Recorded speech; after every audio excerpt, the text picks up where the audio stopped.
नमस्कार दोस्तों, आपका आर एस नर्सिंग के रिपोर्ट में फिर से स्वागत करता हूं। आज मैं आपके सामने पार्ट 6 यूपीएनएचएम एग्ज़ाम का पार्ट 6 एमबीएनएचएम में बिहार एनएचएम का पार्ट 6 आपके सामने लेके आया हूँ। हमने पिछली वीडियो अपलोड कर दी है जिसमें पार्ट 5 तक हमने वीडियो अपलोड कर दी है। पार्ट 5 तक आप यूट्यूब चैनल पर जाकर देख सकते हैं।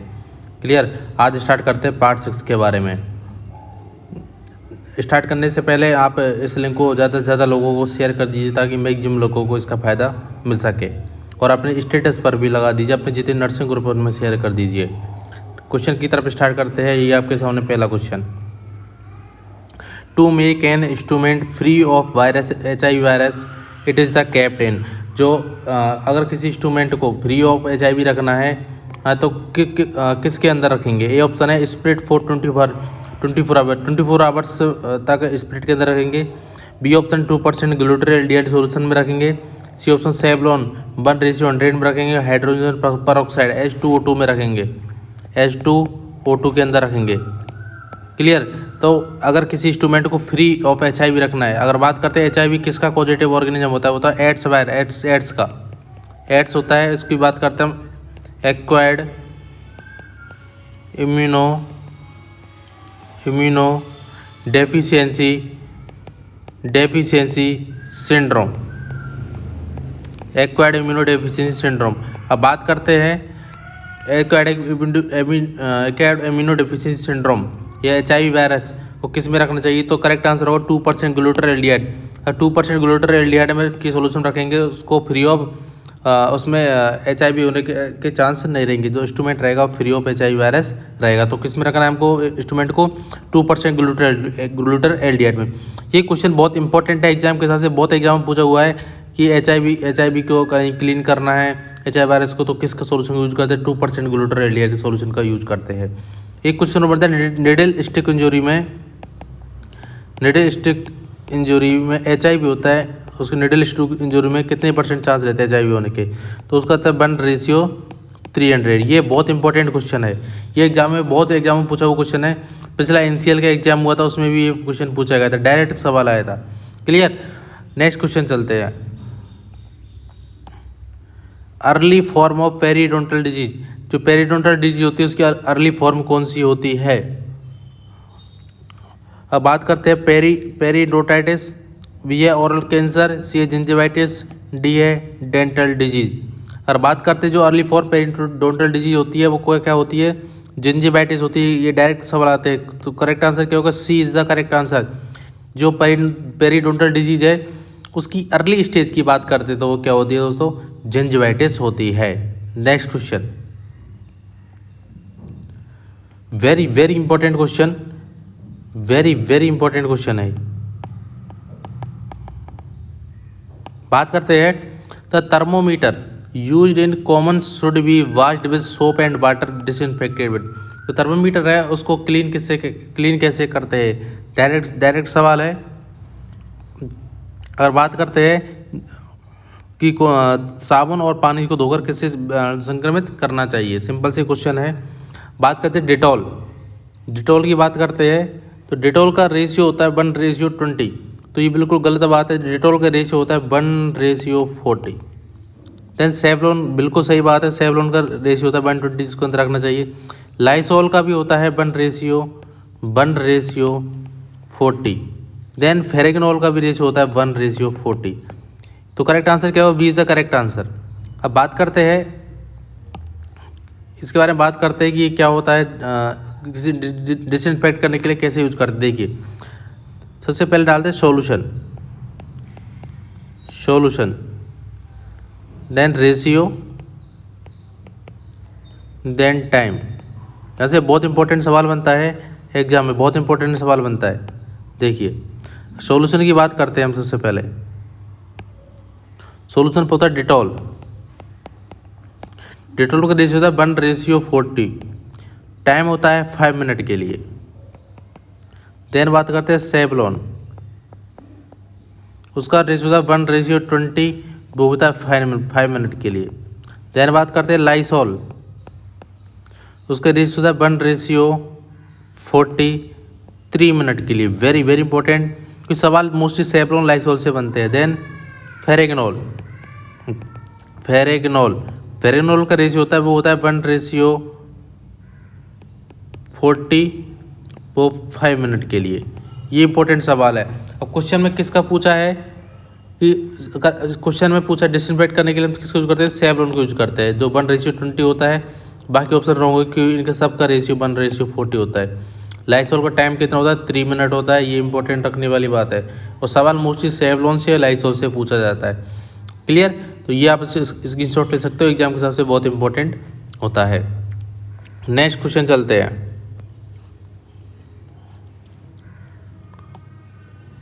Injection can not be given by which route, injection हम कौन सी रूट से नहीं दे सकते हैं। ये ऑप्शन है इंट्राओसियस, बी ऑप्शन है इंट्राडर्मल, डी इंट्रारेक्टल है, इंट्राइसोफेगस, डी ऑप्शन इंट्रावीनस। बात करते हैं जो इंट्राडर्मल रूट होता है उसको 15 डिग्री एंगल पे देते हैं, 15 डिग्री एंगल पर देते हैं। ये बहुत इंपॉर्टेंट बात है। इंट्रावीनस को 25 डिग्री से 35 डिग्री एंगल पर देते हैं। क्लियर, जो इंट्राडर्मल रूट है उसके तरफ हम टेस्ट डोज करते हैं। इंट्राडर्मल द्वारा कौन सा डोज करते हैं, टेस्ट डोज करते हैं या मॉन्टेक्स टेस्ट भी इसके द्वारा करते हैं, मॉन्टेक्स टेस्ट। क्लियर, बात करते हैं कि इसमें क्वेश्चन क्या होता है, इंजेक्शन किस रूट के थ्रू हम नहीं दे सकते, तो ए इज़ द करेक्ट, इंट्राओसियस के थ्रू हम इंजेक्शन नहीं दे सकते, तो A is the correct answer. Clear, next question. The gas use in fire extinguisher, हम कौन सी गैस का यूज करते हैं। सिंपल क्वेश्चन है, आग बुझाने के लिए, आग को बुझाने के लिए हम कौन सी गैस का इस्तेमाल करते हैं। A option nitrogen, B option है सल्फर डाइऑक्साइड, सी ऑप्शन है कार्बन डाइऑक्साइड, डी ऑप्शन है हाइड्रोजन। तो करेक्ट आंसर की बात करते हैं तो C is the correct answer, carbon dioxide का गैस यूज करते हैं। क्या आपने सुना होगा लेप्रोस्कोपी, लेप्रोस्कोपी में कौन सी गैस यूज करते हैं, ये क्वेश्चन पूछा गया सफदरगंज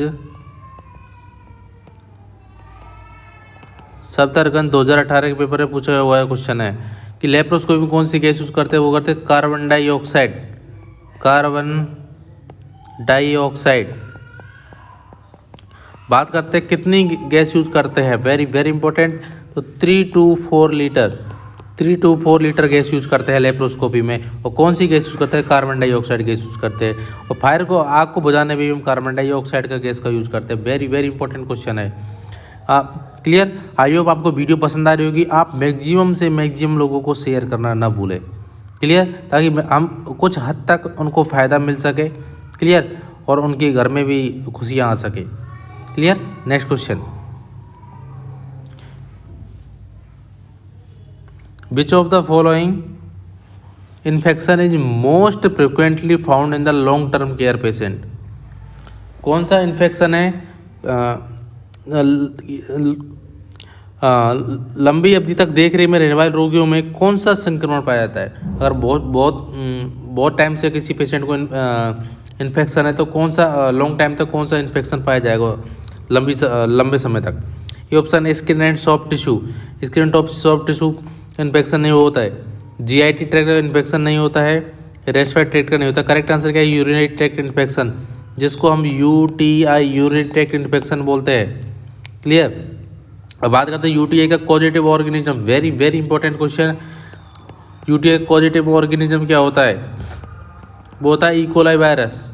कौन सा virus, E coli virus, E coli virus positive organism of urinary tract infection. तो कौन सा क्वेश्चन पूछा, कौन सा इन्फेक्शन है जो मोस्ट फ्रिक्वेंटली होता है लॉन्ग टर्म केयर पेशेंट के अंदर, तो कौन सा यूरिनरी ट्रैक्ट इन्फेक्शन, तो B C is the correct answer. उसका पॉजिटिव ओरिजिन क्या होता है, इकोलाई वायरस होता है। Very very important question. Next question, world health day celebrate on, world health day कब सेलिब्रेट किया जाता है, very very very important question. अगर करेक्ट आंसर की बात करते हैं तो 7 April is the correct answer. 7 अप्रैल को हम कौन सा डे मनाते हैं, health day, health day. 2000 question बहुत इंपॉर्टेंट मतलब 2020 हेल्थ डे का थीम क्या है, हेल्थ डे का थीम क्या है। थीम की बात करते हैं, very very important, year of the nurse and midwife, nurse and midwife, year of the nurse and midwife, ये 2020 का हेल्थ डे का थीम है, जिसे नर्सों के लिए थीम दिया। ये बहुत important, very very very very important question, क्योंकि ये एग्जाम में बहुत बार पूछा सवाल है। हर एग्जाम में हेल्थ डे से कुछ सवाल पूछा था, या तो उसकी पूछा था हेल्थ डे कब मनाया जाता है, या फिर उसके बारे में थीम पूछा जाता है। 2019-20 का थीम क्या है? Year of the nurse and midwife, क्योंकि ड्यू टू कोरोना के कारण हमको कोरोना वॉरियर के नाम से जाना गया है। तो WHO ने भी अपने हेल्थ डे पर year of the nurse and midwife दिया था। क्लियर? करेक्ट आंसर क्या होगा? A is the correct answer, April 7 is the correct answer. Clear? Next question, a general term denoting inflammation of the heart, कि heart में एक general term है जिसे denote करती है, जो हार्ट में इन्फ्लामेशन होता है उसको कौन सी टर्म है इनके अंदर जो डिनोट करती है? बात करते हैं एंजाइना पेक्टोरिस होती है, वो चेस्ट पेन होता है, अर्ली स्टेज होती है चेस्ट पेन की, उसको बोलते हैं एंजाइना पेक्टोरिस, जिसको हम नाइट्रोग्लिसरीन के द्वारा रिलीव कर सकते हैं या रेस्ट के द्वारा रिलीव कर सकते हैं, या फिर हम पेशेंट को पोजीशन दे सकते हैं, इनके द्वारा हम रिलीव करते हैं। कोरोनरी थ्रोम्बोसिस होता नहीं है, तो एक रॉन्ग आंसर हो गया बी ऑप्शन, कोरोनरी थ्रोम्बोसिस भी नहीं होता है, क्योंकि इसमें अंदर थ्रोम्बस का फॉर्मेशन हो जाता है कोरोनरी आर्टरी के दो, कोरोनरी आर्टरी में थ्रोम्बस का क्या होता है? फॉर्मेशन हो जाता है, तो ये भी रॉन्ग बात है। कार्डाइटिस, ये बिल्कुल सही बात है, क्योंकि हार्ट के अंदर इन्फ्लामेशन होना उसको क्या बोलते हैं? कार्डाइटिस। ब्रेडिकार्डिया, ये बिल्कुल रॉन्ग बात है। ब्रेडी क्या होता है? जिसमें हार्ट रेट, जिसमें बिलो 60 हार्ट रेट, हम उसको क्या बोलेंगे? Bradycardia, bradycardia. एक होता है मोर देन 100, उसको बोलते हैं हम टेकीकार्डिया, टेकीकार्डिया। आपने नाम सुना होगा डिजॉक्सिन ड्रग का, डिजॉक्सिन ड्रग होती है बिलो 60 होने पर, अगर किसी पेशेंट की पल्स रेट, ये पल्स रेट बात कर सकते हैं, हमें हार्ट रेट बात कर सकते हैं, बिलो 60 हो रही है, तो हम क्या करना है? डिजॉक्सिन को, very very important, digoxin drug को क्या करना है? होल्ड कर देना है। Very very important, digoxin drug को होल्ड कर देना है। अगर पल्स रेट कितनी है? बिलो 60 हो रही है अडल्ट के अंदर, यार किसके अंदर? अडल्ट के अंदर कितनी? बिलो 60 हो रही है, तो पल्स रेट को होल्ड करते हैं। अगर बात करते हैं चिल्ड्रन की बात आती है, चिल्ड्रन इन्फेंट की बात आती है, इन्फेंट की बात करता हूँ, तो मैं 90 to 100 होने, बिलो 90 to 100 होने पर डिजॉक्सिन को हम क्या करते हैं? डिजॉक्सिन को क्या करते हैं? होल्ड कर देते हैं। ये भी बहुत इंपॉर्टेंट सवाल है। क्लियर? तो क्वेश्चन पूछा है हार्ट के अंदर इन्फ्लामेशन को क्या बोलते हैं? कार्डाइटिस, कार्डाइटिस बोलते हैं। बिलो 60 को हम बोलते हैं ब्रेडिकार्डिया, और टेकीकार्डिया किसको बोलते हैं? 100 अबव 100 को। पल्स 60 होने पर डिजॉक्सिन को हम ड्रग को होल्ड कर देते हैं। क्लियर? नेक्स्ट क्वेश्चन चलते हैं। Cross infection can occur through following except, cross infection किसके थ्रू फैलता है? एक्सेप्ट का सवाल पूछा है, तो बात करते हैं फॉर्मेट्स के थ्रू फैलता है। बिल्कुल सही बात है ये, कि फॉर्मेट्स के थ्रू क्रॉस इन्फेक्शन फैल सकता है। देन ऑटोक्लेविंग के द्वारा इन्फेक्शन नहीं फैलता है, कंटामिनेटेड फूड एंड ड्रिंक के द्वारा बिल्कुल सही बात है फैल सकता है। डी ऑप्शन इंसेक्ट के द्वारा फैलता है, तो करेक्ट आंसर क्या होगा? B is the correct answer. Question क्या होता है? क्रॉस इन्फेक्शन किसके थ्रू फैलता है? एक्सेप्ट के, इसमें एक तो सही है, मैंने बताया था एक्सेप्ट सवाल आता है। क्लियर? उसमें 3 तो सही राइट होते हैं, लेकिन 1 क्या होता है? रॉन्ग होता है। एक होता है एक्सपेक्ट, उसमें 3 रॉन्ग होते हैं और 1 राइट होता है। तो ये इसका एग्जाम सवाल ध्यान रखना पड़ेगा। एक्सेप्ट पूछा है, मतलब 3 ऑप्शन राइट है, तो फॉर्मेट्स राइट होगा, कंटामिनेटेड वाटर राइट होगा, इंसेक्ट वाटर होगा। ऑटो के रॉन्ग होगा, तो यही आंसर होगा। करेक्ट आंसर क्या होगा हमारा? करेक्ट आंसर क्या होगा? B is the correct answer. Clear? ऐसे एग्जाम में क्वेश्चन को समझना पड़ेगा, क्वेश्चन क्या पूछना चाह रहा है। क्लियर? आइए वीडियो पसंद आ रही होगी। नेक्स्ट क्वेश्चन चलते हैं। The pH of human blood is between, जो ब्लड की पीएच कितनी होती है, डायरेक्ट सवाल पूछता है, बहुत इंपॉर्टेंट सवाल है आपके यूपी एनएचएम के हिसाब से, यूपी एनएचएम, एमपी एनएचएम और बिहार एनएचएम, बहुत इंपॉर्टेंट सवाल है। डायरेक्ट सवाल पूछा है, पीएच ऑफ ह्यूमन ब्लड कितनी होती है, 7.35 से 7.45। देखिए जो नॉर्मल पीएच होती है 7.35 से 7.45। एक आपने नाम सुना हो PCO2 होते 35 से 45। एक आपने नाम सुना होगा SCO3 उसकी होती है 22 से 27 मिलीग्राम, ठीक है। देन बात करते हैं, अगर पेशेंट की कंडीशन 7.35 से बिलो है उसको हम बोलेंगे एसिडोसिस, एसिडोसिस। देन बात करते हैं 7.45 से ज़्यादा है, इंक्रीज है, उसको बोलेंगे एल्कलोसिस। क्योंकि एबीजी एनालिसिस सवाल बनता है, अगर देखिए अगर पीएच क्या हो रही है, इंक्रीज है, तो याद रखना SCO3 भी क्या होगा, इंक्रीज होगा। लेकिन PCO2 का लेवल क्या होगा, डिक्रीज होगा। ये बहुत इंपॉर्टेंट बात है। अगर पीएच हमारी क्या हो रही है, डिक्रीज हो रही है, तो SCO3 भी क्या होगा, डिक्रीज होगा, प्लस PCO2 क्या होगा, इंक्रीज होगा। क्लियर। तो यहाँ से सवाल बन सकता है, हमेशा रखना है, ये सवाल बन सकता है, अगर पीएच 7.35 से कम एसिडोसिस बोलेंगे, 7.45 ज़्यादा तो एल्कलोसिस बोलेंगे। यहाँ से भी सवाल बन सकता है, पीएच इंक्रीज है तो उसका SCO3 का लेवल बढ़ेगा लेकिन PCO2 का लेवल घटेगा। पीएच डिक्रीज है तो उसका SCO3 का लेवल डिक्रीज होगा लेकिन PCO2 का लेवल बढ़ेगा। इस तरीके से आप इस सवाल को निकाल सकते हैं। क्लियर। और अगर आपको ऑफलाइन कोचिंग ज्वाइन करनी है, RS नर्सिंग करियर पॉइंट के नाम से जो गोरखपुर के अंदर है, कोचिंग ज्वाइन करनी है तो आप 9672848848 पर कांटेक्ट कर सकते हैं, या फिर 96498488 पर कॉल कर सकते हैं। यहाँ पर बेस्ट फैकल्टी द्वारा स्टडी की जाती है, ऑफलाइन बैच स्टार्ट हो चुका है। क्लियर। आगे चलते हैं, नेक्स्ट क्वेश्चन। एक cleaning enema is ordered to 55-year-old client before intestinal surgery. The maximum amount given.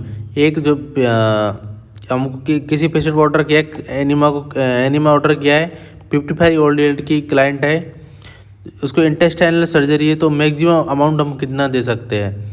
तो बात करते हैं, अगर एडल्ट के अंदर बात करते हैं तो कितना होता है, मोस्टली 750 से 1000 ml या 1750 से 1000 ml होता है नॉर्मल। क्लियर। तो करेक्ट आंसर क्या होगा, D is the correct answer. Clear. Next question.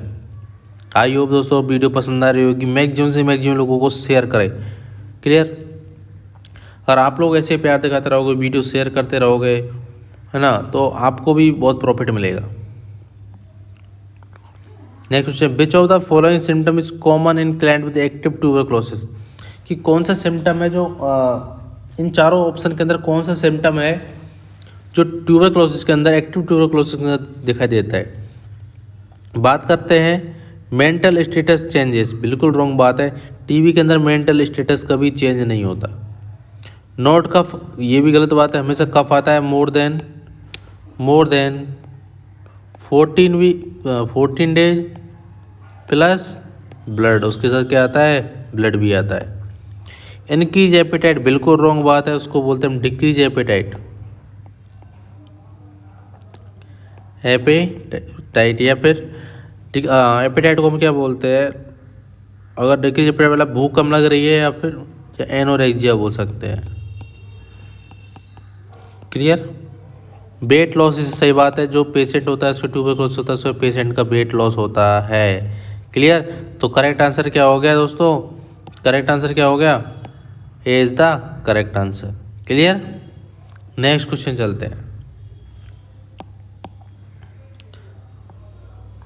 Rice water stool is symptom of, very very very important question, कि राइस वाटर स्टूल होता है किसका,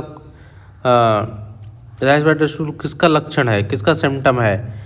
इन्फ्लामेटरी बॉबल डिजीज का नहीं है, डिसेंट्री का भी नहीं है, टाइफाइड का नहीं है। करेक्ट आंसर क्या हो गया? राइस वाटर स्टूल कोलेरा का होता है। कैसा होता है? कोलेरा का राइस वाटर स्टूल होता है। क्लियर? तो करेक्ट आंसर क्या हो गया? Cholera. Next question, male sterilization is otherwise called. जो मेल स्टरलाइजेशन होता है उसको क्या बोलते हैं? ट्यूबेक्टोमी बोलते हैं, वेसेक्टोमी बोलते हैं, सेल्फिनेक्टोमी बोलते हैं और क्यूरोपेक्टोमी बोलते हैं। तो करेक्ट आंसर की बात करते हैं, जो वेसेक्टोमी होता है वो होता है मेल के अंदर। करेक्ट आंसर क्या होगा दोस्तों? B is the correct answer. Vasectomy किसके अंदर होती है? मेल के अंदर। ठीक है भाई, फीमेल की बात करते हैं तो उसको क्या होती है? फीमेल के अंदर ट्यूबेक्टोमी होती है। याद रखना, जो इस टाइम जो वेसेक्टोमी यूज की जा रही है वो होती है non scalpel vasectomy. Non scalpel vasectomy use करी जो 1992 के अंदर आई थी। क्लियर? 1992 के अंदर आई थी। क्लियर? तो वेसेक्टोमी, जो वेसेक्टोमी होती है वो मेल के अंदर होती है, ट्यूबेक्टोमी होती है फीमेल के अंदर होती है। इसके अंदर ट्यूब को लाइगेट, इसके अंदर क्या करते हैं? ट्यूबेक्टोमी के अंदर ट्यूब होती है, उसको लाइगेस कट करके कट एंड लाइगेट करते हैं। क्लियर? और ये नायलॉन थ्रेड होता है, नायलॉन थ्रेड होता है, उससे बांध देते हैं। क्लियर? करेक्ट आंसर क्या होगा हमारा? B is the correct answer. Next question, founder of modern nursing. Very very important question कि फाउंडर ऑफ मॉडर्न नर्सिंग कौन है? आई होप सबको आंसर आता होगा। करेक्ट आंसर है B is the correct answer. Clear? Florence Nightingale की बात करते हैं हम। तो फ्लोरेंस नाइटिंगेल का जन्म कब हुआ? यहाँ से सवाल बनता है बॉर्न। तो 12 मई 1820 के अंदर, 12 मई 1820 के अंदर जन्म हुआ था। कहाँ पर हुआ था? इटली कंट्री के अंदर। देन बात करते हैं डेथ। डेथ कहाँ हुई थी? तो डेथ की बात करते हैं 13 अगस्त 1910 को। कहाँ पर? इंग्लैंड के अंदर। हम इसको लेडी विद द लैम्प भी बोलते हैं, लेडी विद द लैम्प बोलते हैं। फाउंडर ऑफ नर्सिंग भी बोलते हैं।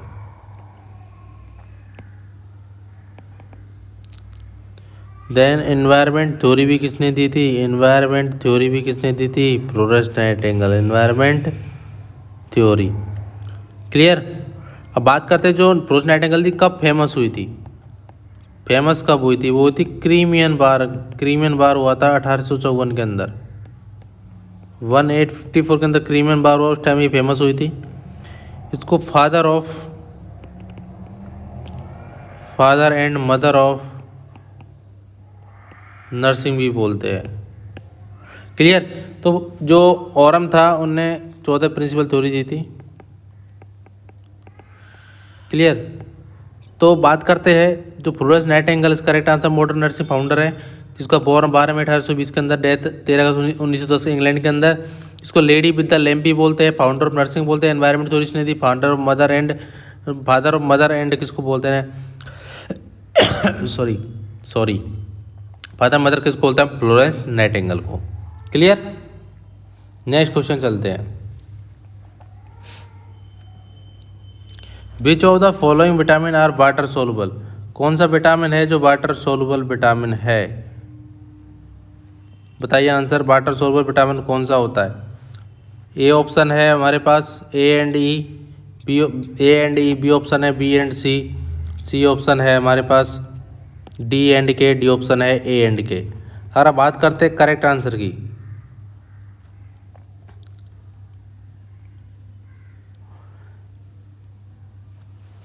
बात करते करेक्ट आंसर की, वो क्या होगा? बी एंड सी। ये होते वाटर सोलुबल विटामिन होते हैं। देखिए विटामिन की बात करता हूँ मैं,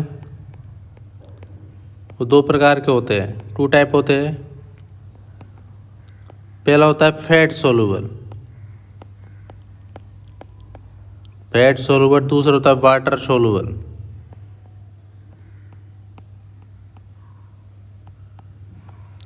फैट होता है उसकी बात करता हूँ मैं।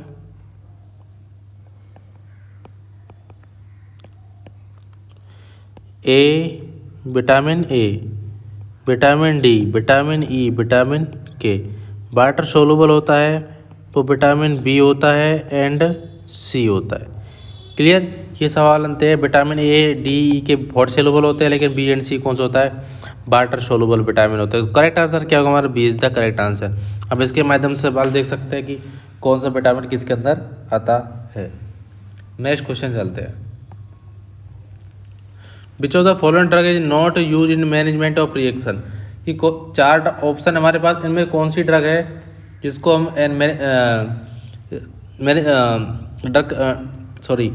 विच of the following drug is not use in management reaction के मैनेजमेंट में हम इसको यूज नहीं कर सकते, कौन सी ड्रग है। ए ऑप्शन है एंटी हिस्टामाइन, बी ऑप्शन है एपिनेफ्रिन, सी ऑप्शन है कॉर्टिकोस्टेरॉइड, डी ऑप्शन है क्लोरोक्विनिन। तो अब बात करते हैं आंसर की। एंटी हिस्टामाइन होते हैं उसको यूज कर सकते हैं, एपिनेफ्रिन को यूज कर सकते हैं, कॉर्टिकोस्टेरॉइड को यूज कर सकते हैं। तो क्लोरोक्विनिन को यूज नहीं कर सकते। क्लोरोक्विनिन की होती है मलेरिया के अंदर यूज करते हैं हम इसको। मलेरिया के अंदर ड्रग ऑफ चॉइस की बात करते हैं, मलेरिया तो क्लोरोक्विनिन ड्रग को यूज करते हैं। क्लियर। तो करेक्ट आंसर क्या हो गया हमारा, D is the correct answer.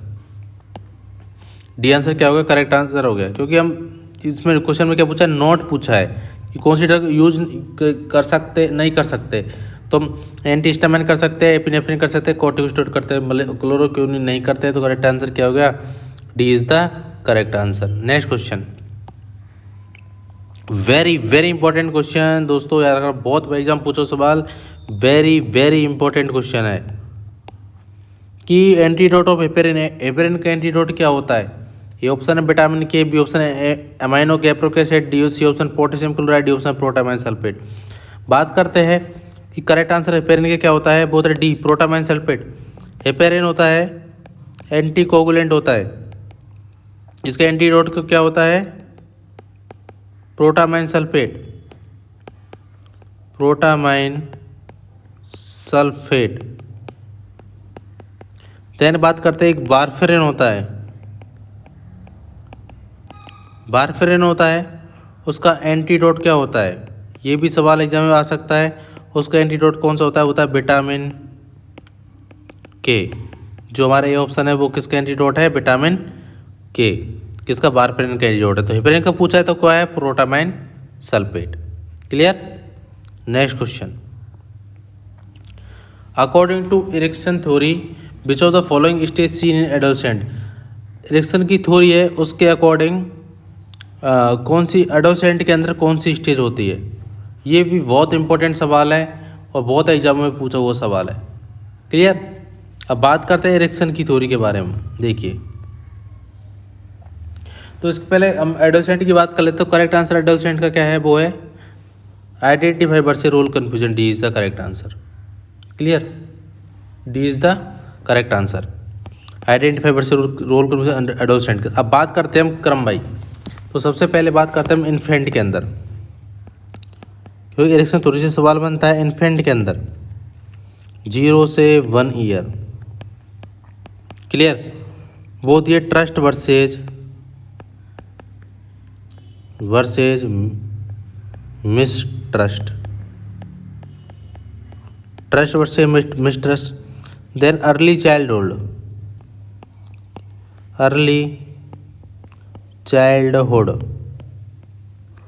1 to 3 year. वो होती है autonomy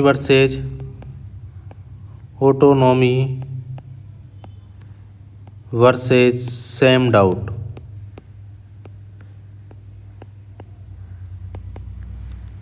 then play age 3 to 6 year. वो होती है इनिशिएटिव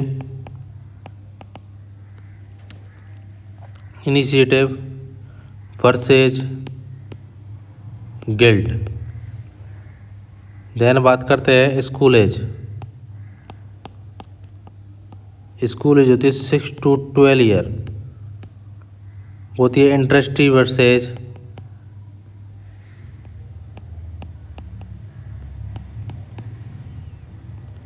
इन्फीरियरिटी। देन बात करते हैं जो एडोलसेंट, अभी बात की हमने adolescence. Identity versus role confusion. Role confusion की एज क्या एडोलसेंट की 12 से 19 ईयर। क्लियर। देन अब बात करते हैं अर्ली एडल्टहुड।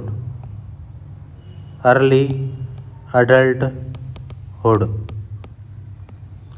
जिसकी एज होती है 20 से 25 ईयर। जिसकी बात करते हैं इंटीमेसी वर्सेज आइसोलेशन। क्लियर। पहले इन्फेंट की बात की, then first, second, third, fourth, 5, 6, then 7 adulthood. Adulthood की बात करता हूँ मैं, जिसकी एज होती है 26 से 65 ईयर। उसको होती है जनरेटिविटी वर्सेज स्टैग्नेशन। देन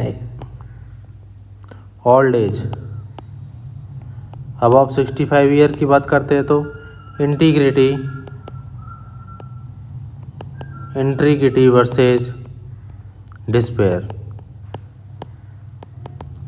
ये बहुत इंपॉर्टेंट है एरिक्सन की थ्योरी और बहुत एग्जाम में पूछा हुआ सवाल है। क्लियर। अब क्वेश्चन में क्या पूछा है एडोलसेंट, तो इसके माध्यम से पता लगा सकते हैं, डायरेक्ट सवाल लगा सकते हैं। एडोलसेंट पूछा है, ये रही एडोलसेंट, देखिए एडोलसेंट पूछा है तो कहाँ एडोलसेंट, ये रहा। तो आइडेंटिफाई वर्सेज रोल कन्फ्यूजन। अगर इन्फेंट का पूछता है trust versus mistrust, early childhood का पूछता है तो autonomy versus shame doubt, play age का पूछता है initiative versus guilt, school age का पूछता है इंडस्ट्री वर्सेज इन्फीरियरिटी, एडोलसेंट का पूछता है तो identify versus role confusion, early adulthood का पूछता है तो इंटीमेसी वर्सेज आइसोलेशन, एडल्टहुड का पूछता है तो generation versus strangulation, old age का पूछता है इंट्रीगेटिव वर्सेज डिस्पेयर। ठीक, क्लियर। या बात करते हैं हम ईगो वर्सेज डिस्पेयर, ऐसे भी बोल सकते हैं। क्लियर। करेक्ट आंसर क्या होगा, D is the correct answer. Next question, softening of the lower uterine segment during pregnancy is known as. जो सॉफ्टवेयर हो जाना लोअर यूट्राइन सेगमेंट का ड्यूरिंग प्रेगनेंसी, उसको क्या बोलते हैं, तो क्या बोलते हैं, देखिए दोस्तों, उसको बोलते हैं हम, क्या बोलते हैं, हैगार साइन। क्या बोलते हैं, Hegar sign. Correct answer B is the correct answer. Next, I hope आपको वीडियो पसंद आ रही होगी, आप मैक्सिमम से मैक्सिमम लोगों को शेयर करें। क्लियर, ताकि किसी के घर में भी खुशियाँ आ सके। क्लियर, हम किसी का भला करेंगे तो भी हमारा भला होगा। Next question, which of the following viral disease why one of the smallest human virus that infect the motor cell of the anterior horn of the spinal cord. कि कौन सी वायरल डिजीज है जो स्मॉलेस्ट ह्यूमन वायरस है that जो infect करती है motor cell of the anterior horn part of spinal cord को अफेक्ट करती है। चिकन पॉक्स होता है, अफेक्ट नहीं करता है, रूबेला नहीं करता है, रूबियोला नहीं करता है। करेक्ट आंसर क्या होगा, पोलियोमाइलाइटिस। रूबियोला होता है मीजल्स, रूबेला होता है रूबेला होता है मम्स का। क्लियर। चिकन पॉक्स होता है वेरिसेला जोस्टर, या अर्पित जोस्टर की बात कर सकते हैं हम। क्लियर। जो स्पाइनल कॉर्ड को अफेक्ट करता है वो कौन है, पोलियोमाइलाइटिस। तो A is the correct answer. Next question, if in foetal blood vessel the oxygen content highest in the. अगर जो फीटल ब्लड होता है, ब्लड वेसल, उसके अंदर ऑक्सीजन जो O2 होती है वो किसमें ज़्यादा होती है, अम्बिलिकल आर्टरी में नहीं होती है, रॉन्ग बात। पल्मोनरी आर्टरी में नहीं होती है, बिल्कुल कोटी बात है। ट्रिक्साइटोसिस में नहीं होती है। करेक्ट आंसर क्या है, डक्टस विनोसिस के अंदर होती है। किसके अंदर होती है, डक्टस विनोसिस के अंदर होती है। A is the correct answer. Next question, erythropoietin produce by. Erythropoietin कौन प्रोड्यूस करता है, डायरेक्ट सवाल आता है, वो करेक्ट आंसर क्या है, kidney is the correct answer. Kidney is the correct answer. एक सवाल बनता है लंग्स होता है, उसमें कौन सी सेल पाई जाती है? तो कौन सी सेल पाई जाती है, याद रखना, मेरी बात सुनना, कौन सी? Dust cell. Very very important सवाल, बहुत अब जब पूछो सवाल। देन लिवर की बात करते हैं हम, तो लिवर में कौन सी सेल पाई जाती है? होती है कफर सेल। कौन सी? कफर सेल। ये एग्जाम में बहुत इंपॉर्टेंट सवाल बनता है। तो करेक्ट आंसर क्या है हमारा? Kidney is the correct answer. Erythropoietin होता है, कहाँ से रिलीज होता है? वो किडनी से रिलीज होता है। Next question, which of the following is the cranial nerve responsible for pupillary reaction? कौन सी क्रेनियल नर्व है जो प्यूपिलरी रिएक्शन के लिए रेस्पॉन्सिबल होती है? और करेक्ट आंसर की बात करते हैं कि करेक्ट आंसर क्या होगा, तो करेक्ट आंसर क्या होगा? ओक्यूलोमोटर नर्व। ओक्यूलोमोटर नर्व होती है, वो क्या होती है? रेस्पॉन्सिबल होती है प्यूपिल रिकॉन्स्ट्रक्शन के लिए। अब हम बात करते हैं किसके बारे में कि हम बात करते हैं अब नर्व के बारे में बात करते हैं। क्लियर? सबसे पहली नर्व होती है, क्रेनियल नर्व की बात करते हैं तो पहले होती है ऑल्फैक्टरी। ऑल्फैक्टरी, इसका काम क्या होता है? स्मेल का। देन सेकंड बात करते हैं हम ऑप्टिक नर्व, जिसका काम क्या होता है? विजन का। थर्ड बात करते हैं हम ओक्यूलोमोटर, जो इसके अंदर था ओक्यूलोमोटर।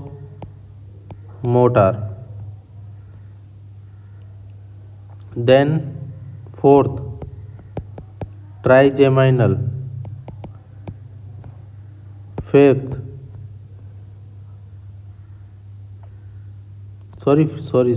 फोर्थ होती है ट्रोकियल। फोर्थ होती है ट्रोक्लियर। फिफ्थ होती है ट्राइजेमाइनल। अब आप बोलेंगे सर इसके फंक्शन क्यों नहीं पढ़ा रहे? क्योंकि फंक्शन पढ़ाने इसको पूरा पढ़ाने के लिए कम से कम 1 आवर चाहिए। पूरा क्रेनियल नर्व को 1 से 2 आवर चाहिए पूरा क्रेनियल नर्व को पढ़ाने के लिए। इतना हमारे पास टाइम नहीं, हम शॉर्ट क्वेश्चन करने की कोशिश करें ताकि आपको मैक्सिमम फायदा मिले। 5 होती है ट्राइजेमिनल। 6 होती है एब्डुसेंट। 7th होती है फेशियल। 8th होती है वेस्टिबुलो कोक्लियर। 9th होती है ग्लोसोफेरेंजियल।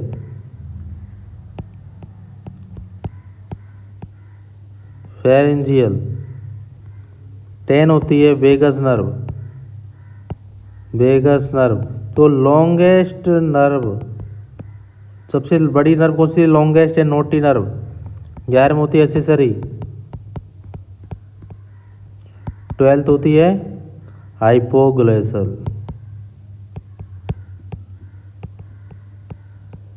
तो हमने बात की, देखिए हमने बात की क्रेनियल नर्व के बारे में बात की। तो ऑल्फैक्टरी होती है, स्मेल का काम करते हैं। ऑप्टिक होती है विजन का। ओक्यूलोमोटर, ट्रोक्लियर, ट्राइजेमिनल, एब्डुसेंट, फेशियल, वेस्टिबुलोकोक्लियर और glossopharyngeal, vagus, accessory, hypoglossal.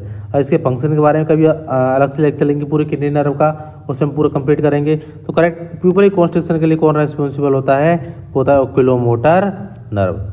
Clear? आई होप आपको वीडियो पसंद आई होगी। आप मैक्सिमम लोगों को शेयर करें। क्लियर? वीडियो कैसा लगा है कमेंट बॉक्स के अंदर ज़रूर लिखें।